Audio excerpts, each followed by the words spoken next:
Tengah rekod lagi? Dah. Okay.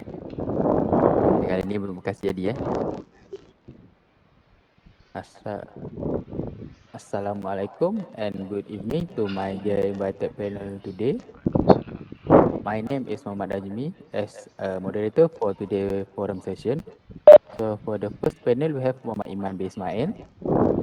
And the next panel, we have Chia Jiang. The forum session is about engineering ethics. So for my first question, Board of Engineering Malaysia, BEM, produced the Code of Professional Conduct of an Engineer as the guideline in engineering profession. Describe all 5 main sections in this code. So for our first panel, Muhammad Iman, do you have anything to answer this?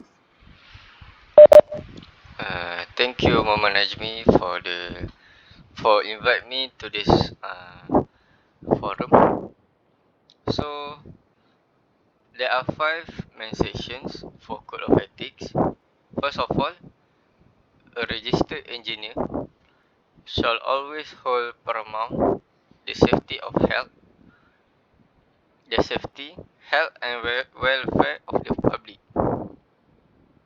Secondly, a registered engineer shall undertake assignments only if he or she is qualified by education and experience in the specific technical fields in which he is involved.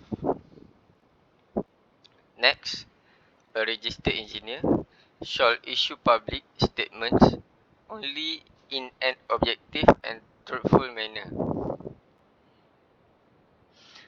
A registered engineer also shall act for each employer or clients as faithful agent or trustee.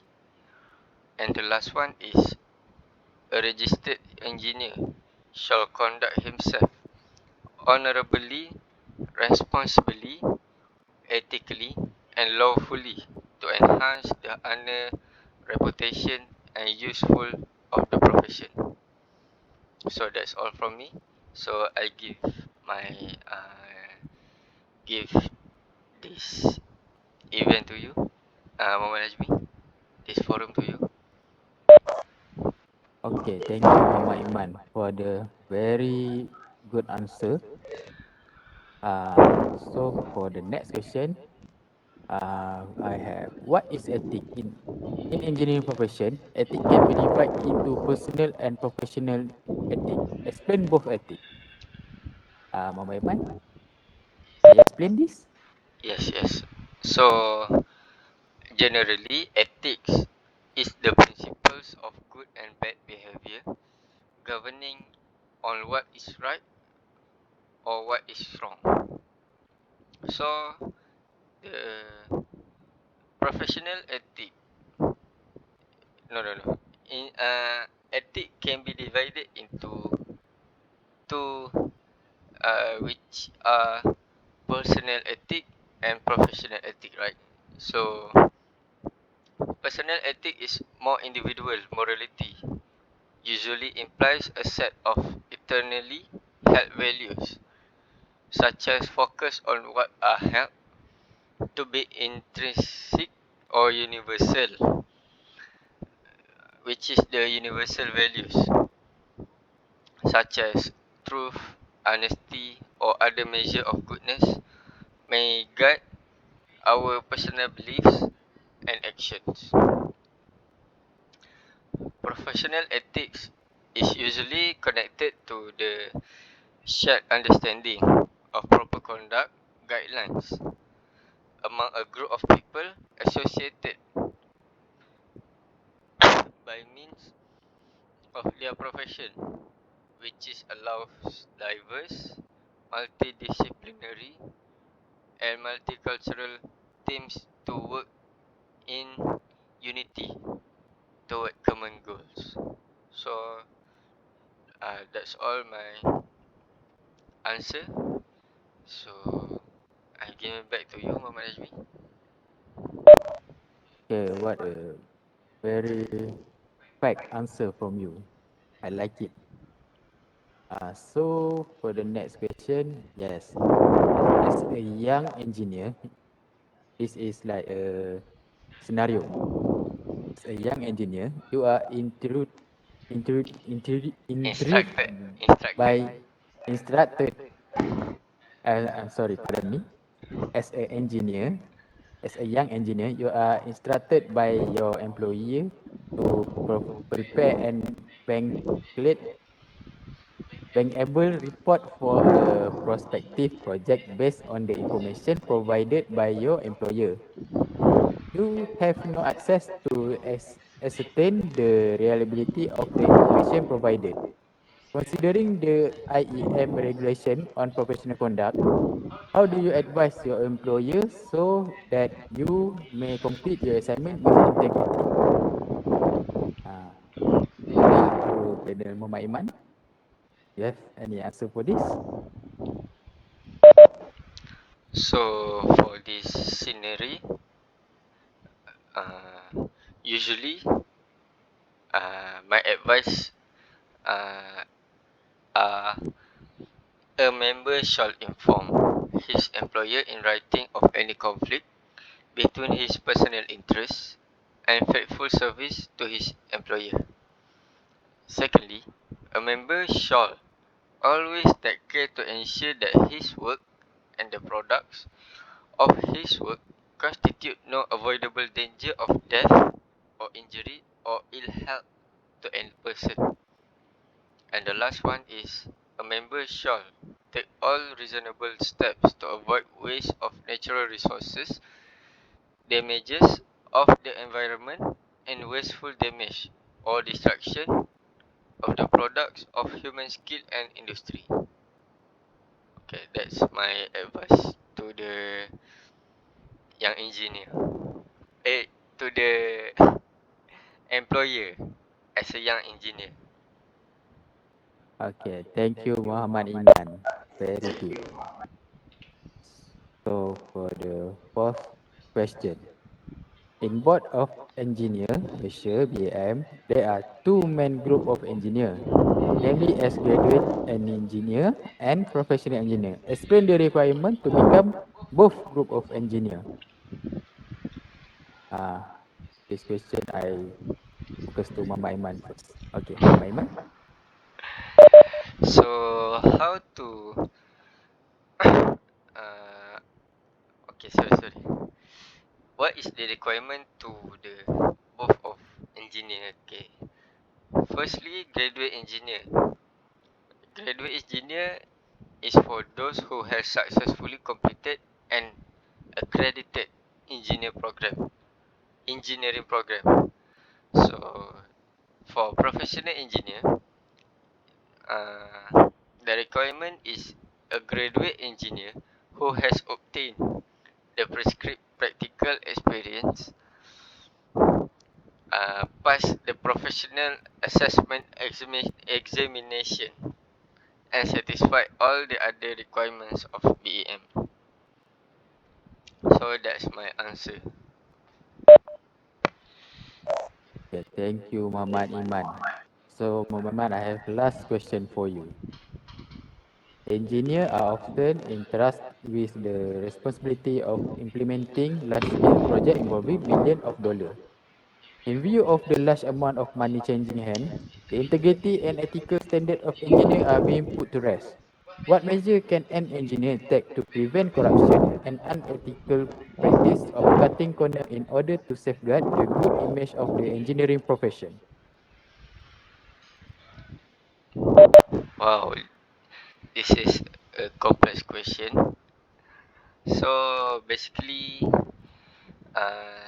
there are two that an engineer take to prevent of corruption and unethical practice of cutting corners in order to safeguard the good image of the engineering profession.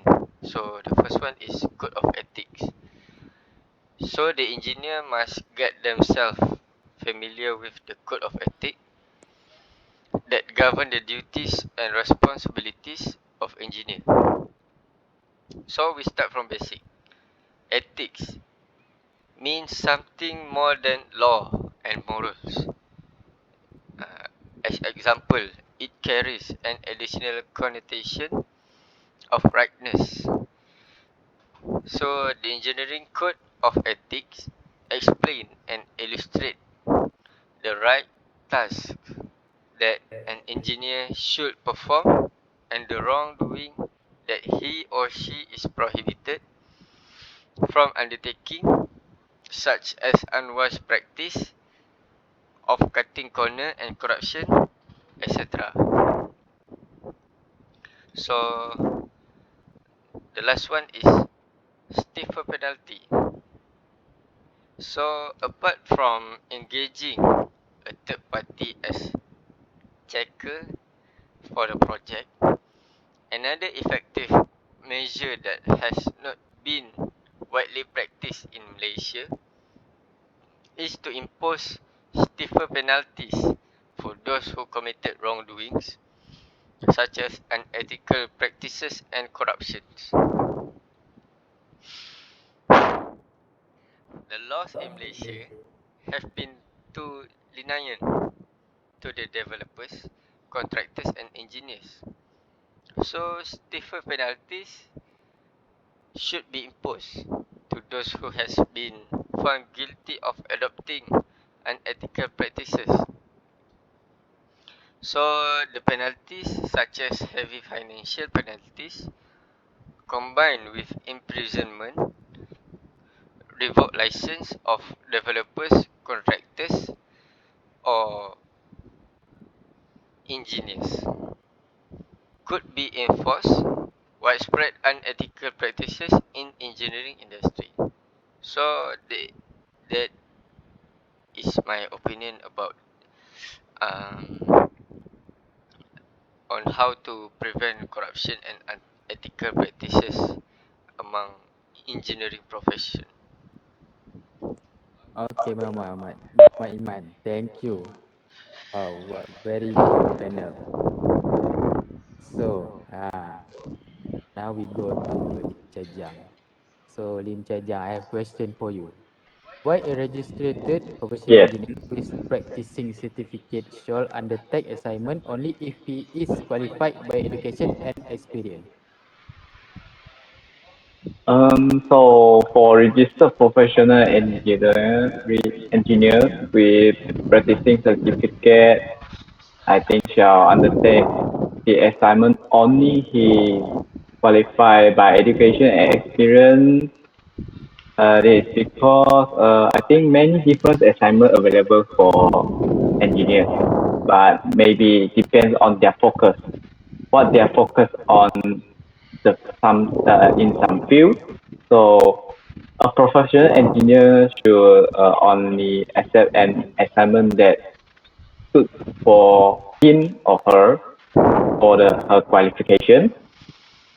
So this is because engineering is very dangerous job in professional career. So there are many of the problems, accidents, scenarios may be faced in the professional engineering job situation. So can only solved by the specific engineer field. So I give some examples like the chemical engineering who work with chemicals and other hazardous like the dangerous substance can suffer chemical burns, respiratory illness, and other injury. Uh, as a result, their exposures to these dangerous materials. So only for these examples, only the chemical engineers know how to solve the problem. So that is my opinion for this question. Okay, thank you, Jiang. So, for the next question for you, why a Yeah. registered professional engineer with practicing certificate to certify work only if he has control over supervision? Okay. This may be a lot of reasons that why professional engineers with this practice think certificate supervision is a very important. This is because the supervisions that allows the engineers like to discuss any skills gaps or developments that needed and to build any action plan to solve this kind of problems. So this is help to ensure that the engineer has the skills and the knowledge that are necessary to be competent and they are feel confidence in their roles.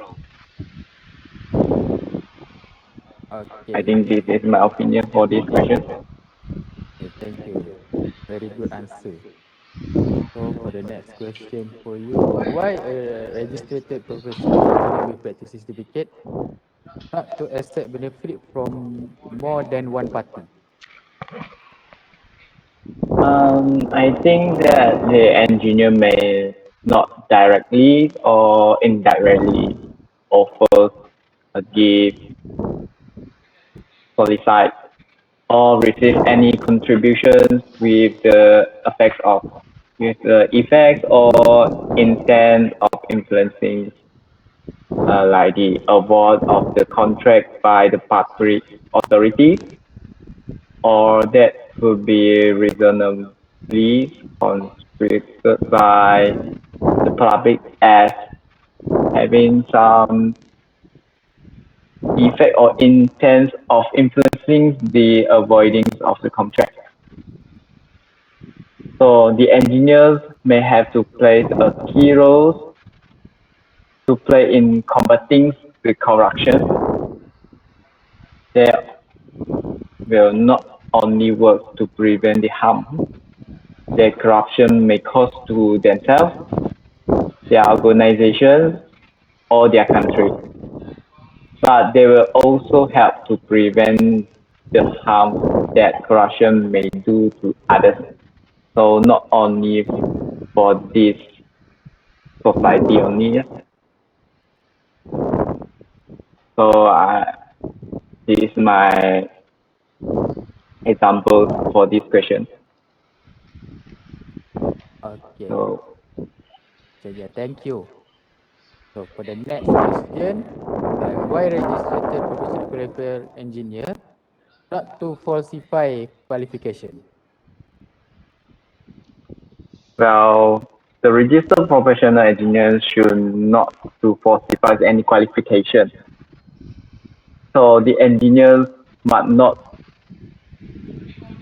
fabricate or allow themselves or their associate academics or also the professional qualification to be misrepresented. So they must not falsify or overstate like their levels of responsibilities in or for the earlier assignments subject matter because the representing facts, certificates, or alterations in the genuine qualification document is brought or by false representation. Sorry, I think it is a crime in professional engineering ethics. So engineer with falsified qualification can be putting the people and someone else's life to be more in danger. Okay, thank you, Lim Jiang. So for my last question, okay, I have a situation here. Engineer A is seeking employment with employer Y. As an employee for employer X, Engineer A was a staff engineer along with five other staff engineer of equal rank. This team of six was responsible for the design of certain product. While working for employer X, Engineer A along with five other engineer in his team participate in and was credited with the design of a series of patent product. Engineer A submit his resume to employer Y. and on it implies that he personally was responsible for the design of product which were actually designed through a joint effort of the members of the team. So what is your explanation for this situation? Wow, this is a very good question for me. I think the engineers shall not falsify or permitted mispresentation of their own their association, academic, or professional qualification like the question before, and they shall not mispresent or exaggerate their degrees of responsibilities in or for the subject matters that are prior assignments.